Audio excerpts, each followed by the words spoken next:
সাহিদ, বাবা, আমাদের একটাই মেয়ে। আমরা আসলে মেয়েকে ছাড়া কোনো কিছু ভাবতে পারি না। ও যাতে ভালো থাকে, আনন্দে থাকে, সেটাই আমরা চিন্তা করি।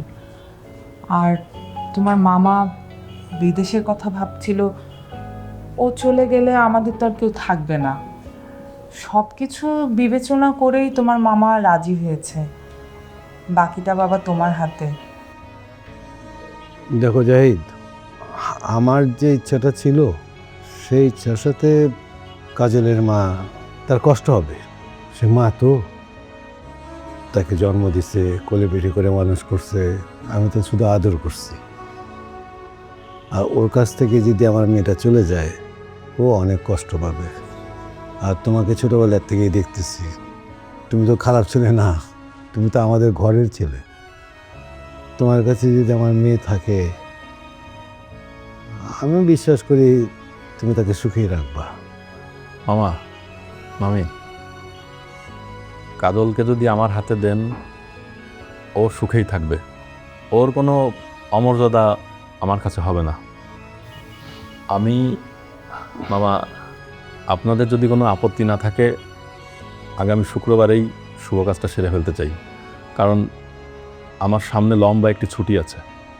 তো আমি চাচ্ছি আগামী শুক্রবার শুভ কাজটা সেরে ওকে নিয়ে সংসার জীবনটা শুরু করতে, মামা, আপনাদের দোয়া নিয়ে। ঠিক আছে। অমতের কিছু নাই, শুভ কাজই তো, যত তাড়াতাড়ি করা যায় করি। আমরা আয়োজনের ব্যবস্থা করি, আমাদেরও তো একটা প্রস্তুতি আছে। আলহামদুলিল্লাহ।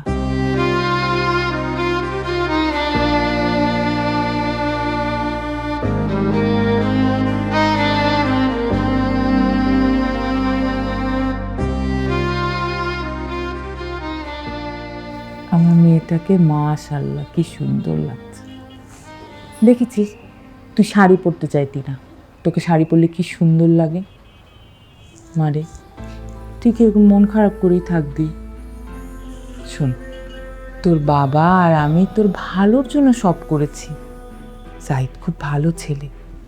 দেখ, তুই কিভাবে ভালো থাকবি সেটা চিন্তা করে 1 মাস ছুটি নিয়েছে, তোকে নিয়ে বিভিন্ন জায়গা ঘুরবে।